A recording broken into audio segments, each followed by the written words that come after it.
Each of those men knew the penalty for high treason to the crown. Even though we sometimes take the blessings of liberty for granted, millions of people around the world would give anything to share them. We honor Jefferson's legacy by aiding the rise of liberty in lands that do not know the blessings of freedom. In sequence, Presidents Reagan, Clinton, and George W. Bush rhapsodizing about July 4th, as presidents of the United States are wont to do. And while we celebrate Independence Day on the 4th, tomorrow, there have been arguments in our history that it should actually have been July 2nd.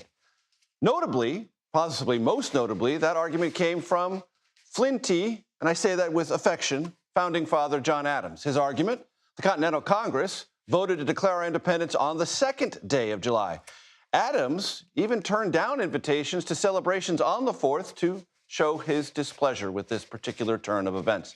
Presidential historian and professor at history at Rice University, Douglas Brinkley, a good friend of mine, joins me now. Douglas, always great to have you. Acquaint my audience with this old but seemingly fascinating debate over when we should declare our independence and therefore our birthday. Well, happy 4th to you. Yes, I mean, you're right. I mean, it really is July 2nd. Technically, John Adams is correct. He was the great parliamentarian where Jefferson was the scribe. You know, remember Jefferson holed up for 17 days in a little apartment in Philadelphia and wrote the Declaration, and we celebrate that. But it was really that was the day, July 4th, it kind of got told to the American people. And it got spread, the word of the new United States. So, you know, we've been traditionally bound to July 4th, but Adams and Jefferson feuded for most of their life. I mean, John Adams believed the American Revolution began with the Boston Massacre in his state of Massachusetts. Jefferson thought it had begun with Patrick Henry in Virginia. So they were always kind of gaming each other a little bit. But in the end, the 50th anniversary of the founding of America on July 4th, 1826, they both died. Jefferson and Adams, the exact same day on the 50th anniversary of July 4th. And later, James Monroe, our 5th president, and I consider him one of the founders, died on July 4th also. And Douglas, it's worth just reacquainting ourselves with the fact that we sort of think about the founding fathers as always being on the same page. In large part, they were on the biggest questions. But there were divisions almost from the start.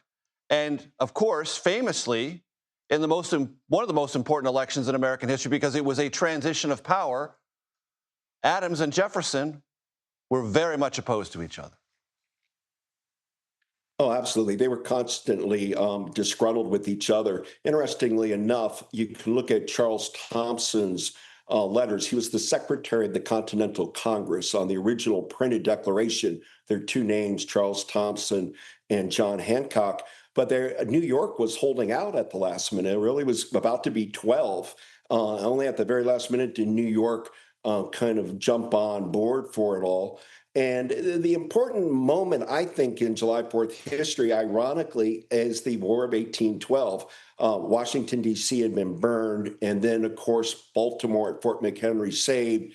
Francis Scott Key's Star Spangled Banner, what we're all singing this July 4th, came into focus and sway and the part of the national really the anthem of our nation. And since then, it's the July 4th fireworks and displays have gone up and up and up. And it's just now the grand American tradition to sing and put patriotic, banter and people dressed like Uncle Sam, or just go out and have a barbecue or a cheeseburger or relax in a state or national park.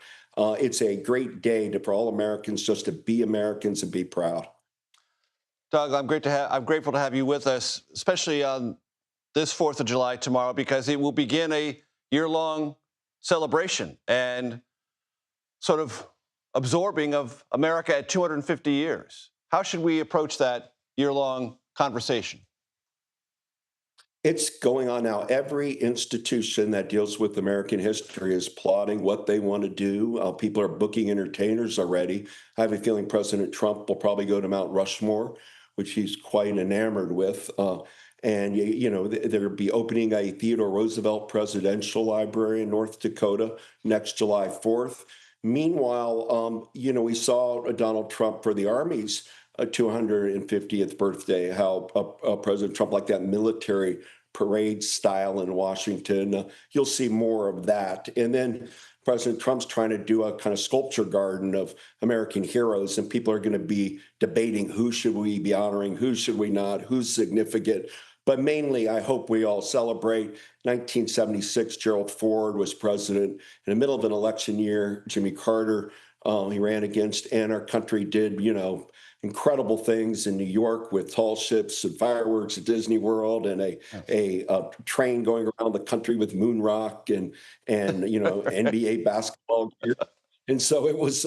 Well, hopefully we'll be able to catch that spirit, that the old, up to the minute kind of spirit of, TikTok as we head into America 250. America 250 with TikTok. Douglas Brinkley, always a pleasure, sir. Thank you so much.